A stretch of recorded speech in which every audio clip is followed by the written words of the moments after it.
Selanjutnya adalah kelainan hematologi. Di sini akan dibahas kelainan sel darah merah dan kelainan sel darah putih. Anemia. Yang pertama adalah anemia defisiensi besi, merupakan kondisi rendahnya zat besi dalam darah yang mengakibatkan malfungsi dari molekul hemoglobin serta kemampuannya dalam mengikat oksigen. Lesi oral yang timbul yaitu kandidiasis dan angular cheilitis, aphthous-like ulcer, serta atrofi pada lidah. Ini adalah gambar glossitis, atrofi, dan angular cheilitis. Selanjutnya, anemia pernisiosa merupakan anemia yang terjadi akibat kekurangan vitamin B12 yaitu kobalamin. Lesi oral yang muncul adalah lidah mengalami atrofi serta erythematus candidiasis pada mukosa. Ini adalah gambar erythematus candidiasis dan ini glossitis atrofi. Selanjutnya, anemia sickle cell. Jadi, anemia ini merupakan turunan dari bentuk anemia hemolitik sehingga dapat menyebabkan lisis pada sel darah merah. Tidak ada manifestasi yang spesifik pada rongga mulut, namun sering ditemui pengurangan pola tulang trabekular pada foto ronsen panoramik. Selanjutnya, tata laksana dental. Yang pertama dilakukan adalah evaluasi pasien juga risiko, dan selanjutnya mengetahui keparahan anemia. Dokter gigi harus memastikan bahwa pasien dalam kondisi baik, sudah kontrol ke dokter yang merawatnya secara rutin. HB harus di atas 11 gram per desiliter dengan tanpa gejala. Pasien anemia tidak stabil dan mengalami anemia sickle cell, tunda perawatan. Selanjutnya, kelainan sel darah putih. Di sini yang akan dibahas yang pertama adalah non-Hodgkin lymphoma. Lesi oral yang muncul adalah pembengkakan difus yang teraba keras pada mukosa rongga mulut dengan atau tanpa ulcerasi. Ini adalah gambar pembengkakan mukosa bukal. Selanjutnya adalah leukemia. Jadi lesi oral yang dapat timbul adalah terjadinya ulcer, perdarahan gingiva secara spontan, petechial hemorrhage pada palatum, gingival enlargement atau myeloid sarkoma, serta infeksi oportunistik. Ini adalah perdarahan dan ekimosis pada lidah. Ini adalah tata laksana dental. Yang pertama dilakukan adalah identifikasi pasien juga resiko, baik dari anamnesa maupun dari pemeriksaan intraoral maupun ekstraoral. Pasien yang menunjukkan gejala atau tanda yang mengarah kepada leukemia perlu dites laboratorium terlebih dahulu atau biopsi jaringan lunak. Apabila dilakukan rencana perawatan, sebaiknya dilakukan modifikasi rencana perawatan sesuai dengan tahapan terapi leukemia dari pasien, baik itu sebelum terapi, selama terapi, maupun setelah terapi. Berikutnya adalah kelainan respiratorius. Yang akan dibahas ini adalah tuberkulosis. Lesi oral yang muncul pada tuberkulosis adalah ulcer dan juga pembesaran gingiva. Ini adalah gambar ulcerasi pada lidah. Untuk tata laksana dental, yang pertama tergi harus mengetahui secara detail riwayat TB pasien. Kemudian pasien yang memiliki penyakit aktif dan tanpa perawatan, maka perlu dilakukan penundaan perawatan gigi. Apabila harus dilakukan perawatan emergensi, maka dokter gigi harus menjalankan proteksi diri, disinfeksi, dan sterilisasi instrumen harus diterapkan sesuai dengan prosedur. Selanjutnya adalah penyakit autoimun yang meliputi lupus erythematosus sistemik dan juga pemphigus vulgaris. Jadi lupus erythematosus sistemik adalah penyakit yang dihubungkan dengan hiperaktivitas sistem imun tubuh dan dikarakteristikkan dengan munculnya sejumlah autoantibody. Lesi oral yang muncul adalah ulcerasi, angular cheilitis, xerostomia, glossitis, dan juga oral discoid. Ini adalah gambar ulcerasi pada pasien lupus erythematosus sistemik. Untuk tata laksana dentalnya, yaitu penggunaan obat kumur antiseptik yang dikombinasikan dengan aplikasi topikal kortikosteroid seperti hydrocortisone hemisuccinate pellets 2,5 mg atau betamethasone sodium fosfat 0,5 mg di sekitar lesi 2-4 kali sehari. Kemudian pemphigus vulgaris adalah penyakit autoimun yang meliputi mukosa dan kulit ditandai dengan pembentukan bula intraepidermal. Pemphigus vulgaris merupakan jenis yang paling berat dan dapat menyebabkan kematian apabila tidak ditangani dengan baik. Lesi oral yang muncul yaitu berupa bula dengan dasar tanpa peradangan dan mudah pecah serta gingivitis disquamatif. Kemudian tata laksana dentalnya yaitu aplikasi triamcinolone acetonide untuk mengontrol dari erosi, kemudian Nuporal lozenge atau 5% silocaine ointment dan benzocaine in oral base itu untuk kontrol nyerinya. Ini adalah gambar lesi yang erosif pada palatum dan mencapai orofaring. Satu penyakit imunodefisiensi yang memiliki banyak manifestasi oral adalah HIV/AIDS. Penderita HIV/AIDS memiliki manifestasi oral yang sangat banyak seiring dengan buruknya sistem imun penderita HIV/AIDS. Adapun beberapa kelainan atau infeksi yang terjadi adalah infeksi jamur Candida yaitu oral candidiasis. Infeksi karena virus golongan herpes paling sering dijumpai pada penderita HIV/AIDS adalah kondisi yang terlihat berupa herpes simplex dan hairy leukoplakia. Infeksi karena bakteri dapat berupa HIV necrotizing ulcerative stomatitis. Ini merupakan manifestasi HIV/AIDS pada rongga mulut. Yang pertama ada kandidiasis oral, merupakan salah satu infeksi fungal yang mengenai mukosa. Seringkali merupakan gejala awal dari infeksi HIV. Penyebab dari kandidiasis oral ini adalah jamur Candida albicans. Gambaran klinis kandidiasis oral biasanya terdapat bercak putih di lidah, bibir, gusi, langit-langit mulut, dan pipi bagian dalam. Lalu kemerahan di mulut dan tenggorokan, dan kulit pecah-pecah di bagian sudut. Untuk tata laksana dental dari kandidiasis oral ini, terapi kandidiasis oral pada penderita HIV positif biasanya diberikan obat-obat topikal seperti nystatin atau amphotericin B. Selain itu juga dapat dilakukan terapi sistemik dengan ketoconazole, fluconazole, atau intraconazole. Nah, ini merupakan gambaran klinis dari pseudomembranous candidiasis pada penderita AIDS. Berikutnya ada oral hairy leukoplakia. OHL ini merupakan kelainan hiperplasia sel epitel mukokutaneus yang disebabkan oleh virus Epstein-Barr. Umumnya terjadi pada orang dewasa yang terinfeksi HIV. Gambaran klinis dari OHL ini merupakan lesi putih, tidak berbatas jelas, berkerut, menonjol pada tepi lateral lidah. Lalu lesi tersebut tanpa gejala dan tidak dapat dihapus. Penyebabnya adalah virus Epstein-Barr. Untuk tata laksana dental dari oral hairy leukoplakia ini biasanya tidak memerlukan pengobatan apapun. Tapi pada kasus yang parah dapat dilakukan pemberian antiviral sistemik. Nah, ini merupakan gambaran klinis dari pasien yang mengalami oral hairy leukoplakia pada penderita AIDS. Herpes simplex sebagai manifestasi oral pasien HIV/AIDS didefinisikan sebagai penyakit akut yang ditandai dengan timbulnya vesikula yang berkelompok, timbul berulang yang mengenai permukaan mukokutaneus dan disebabkan oleh virus herpes simplex. Untuk gambaran klinisnya, yang pertama, masa inkubasinya adalah 1-5 hari. Lesi ini awalnya berbentuk makula atau papula yang segera berubah menjadi pustula, selanjutnya pecah membentuk ulkus yang khas. Lesi ini bersifat multiple, lunak, nyeri tekan, mudah berdarah, serta daerah sekitar ulkus berwarna merah. Lesi ini dapat menghasilkan episode ulcerasi rekuren yang sangat sakit. Untuk tata laksana dental, terbagi menjadi terapi kausatif, simptomatif, dan suportif. Untuk terapi kausatif, pasien diberikan asiklopir, sedangkan untuk terapi simptomatif dan suportif, pasien diberikan obat kumur, echinacea, dan juga multivitamin. Necrotizing ulcerative stomatitis sebagai manifestasi oral pasien HIV/AIDS didefinisikan sebagai suatu penyakit inflamasi dengan lesi ulcerasi nekrosis pada mukosa mulut yang jarang terjadi dan diketahui sebagai manifestasi klinis infeksi HIV. Untuk gambaran klinisnya, lesi ini merupakan ulceronekrotik yang sangat destruktif, akut, berkembang cepat, melibatkan epitel, jaringan konektif, dan papila. Pasien biasanya mengeluhkan rasa sakit yang sangat hebat.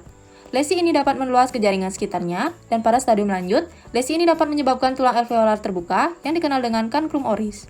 Untuk tata laksana dental, terbagi menjadi beberapa komponen. Untuk komponen pertama, pasien dilakukan perawatan secara sistemik dengan penggunaan antibiotik.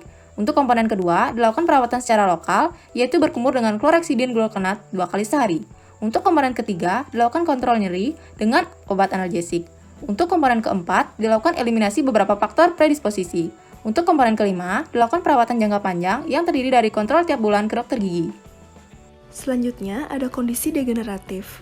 Penyakit degeneratif merupakan suatu kondisi di mana kesehatan organ maupun jaringan terkait terus menurun seiring berjalannya waktu akibat adanya perubahan pada sel-sel tubuh yang memengaruhi fungsi organ secara menyeluruh.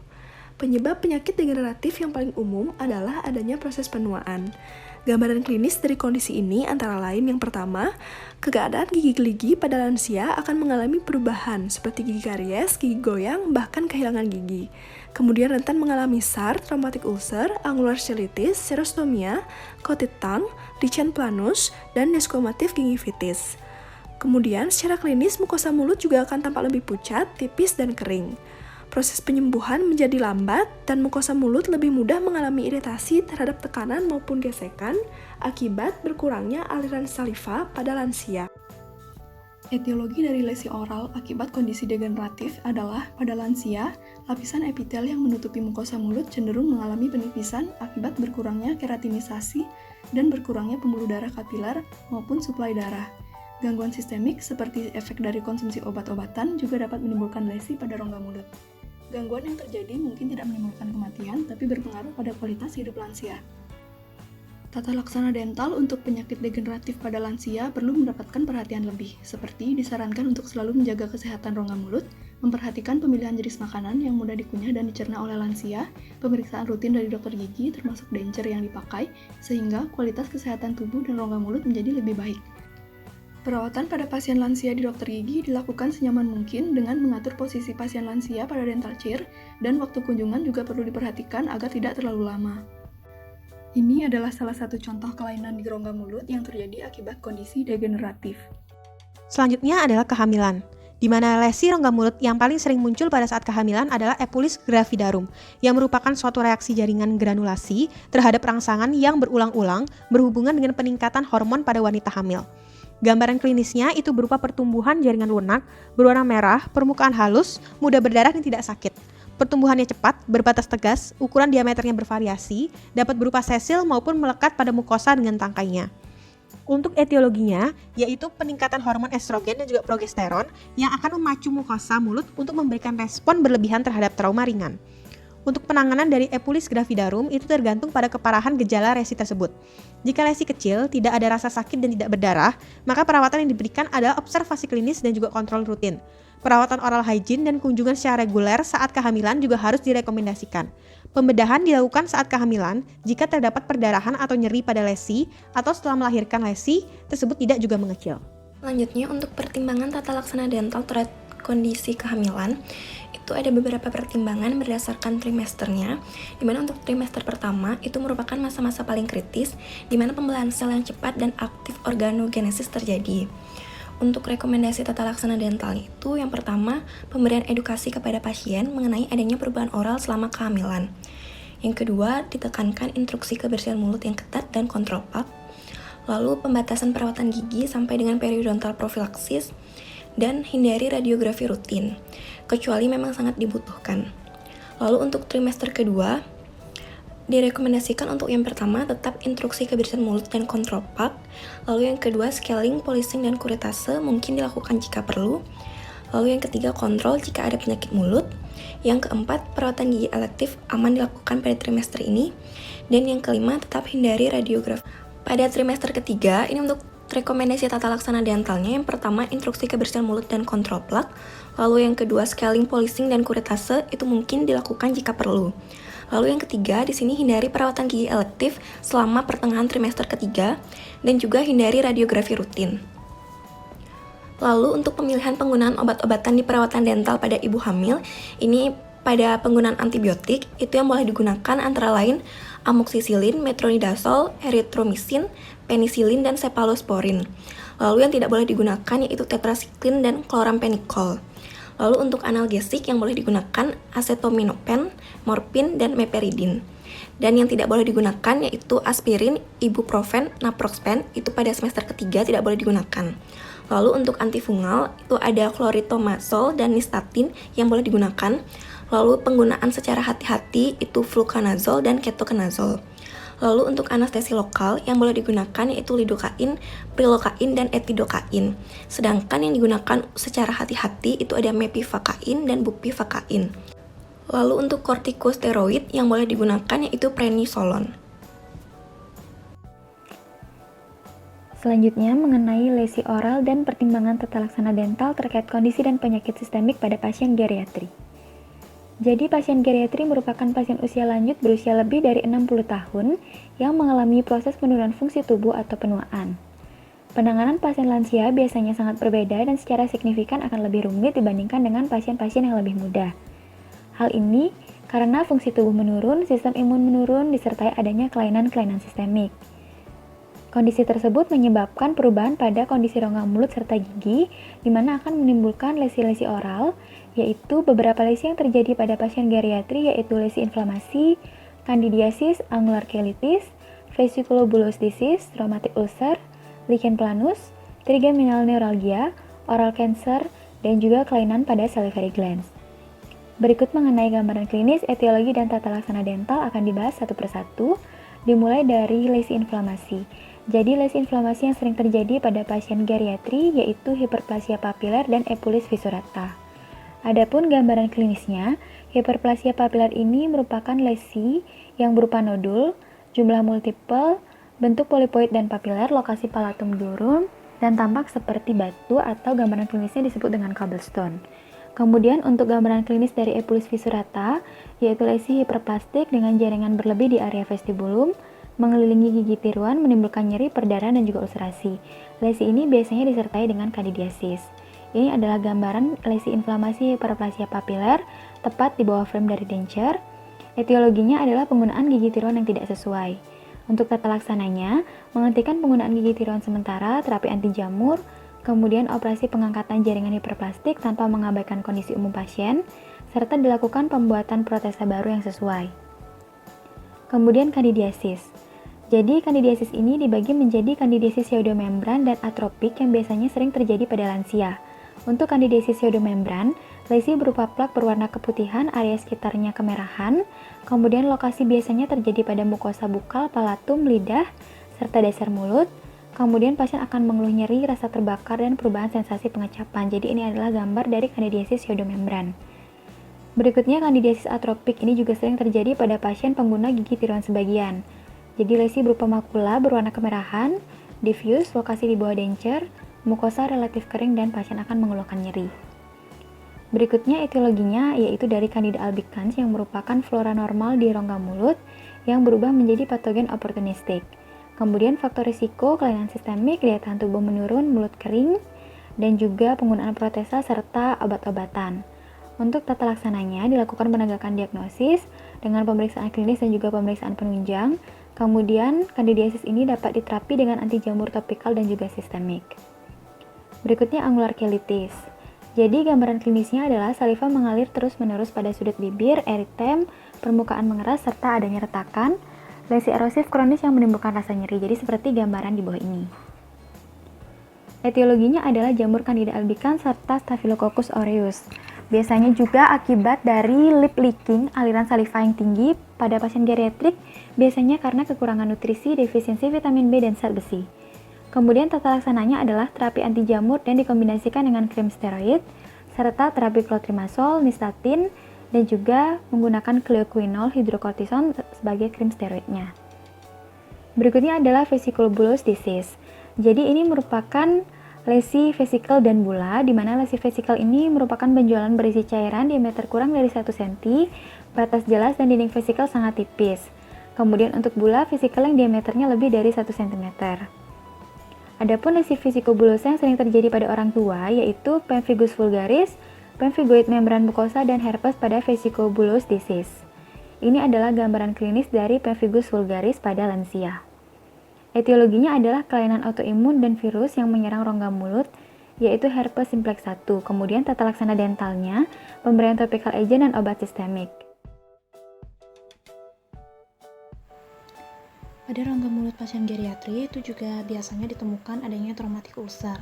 Traumatic ulcer ini berupa ulkus yang tunggal, batasnya tidak traktur, jika dipalpasi terasa lunak dan sakit, kemudian bagian tengahnya berwarna kuning kelabu, berbatas tegas, dan pada daerah perifer lesi terdapat daerah erythematus.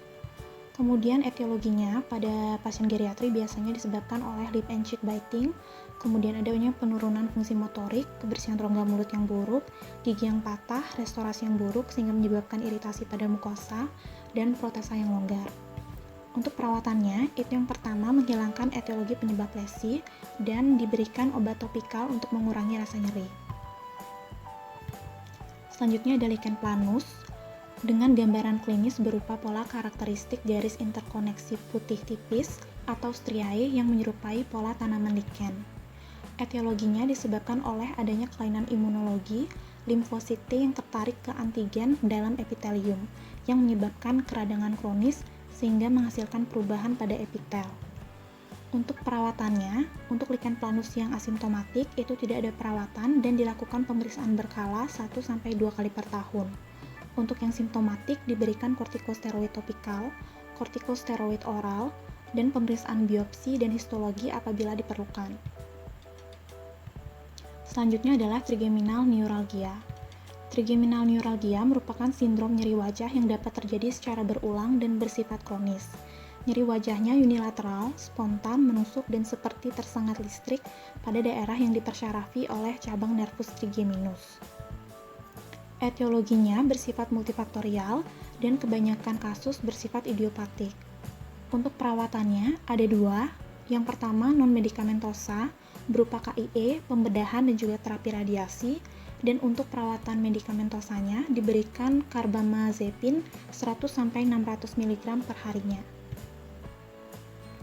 Selanjutnya adalah oral cancer. Jadi oral cancer yang paling banyak terjadi atau kasusnya itu adalah squamous cell carcinoma yang ditemukan pada lidah, bibir, mukosa bukal, floor of the mouth, dan posterior oropharynx. Oral cancer ini berupa massa eksofitik, demarkasi, dan ulceratif yang buruk, eritroplakia atau leukoplakia yang dapat bermetastasis ke kelenjar getah bening di sekitarnya sebelum melibatkan organ lainnya.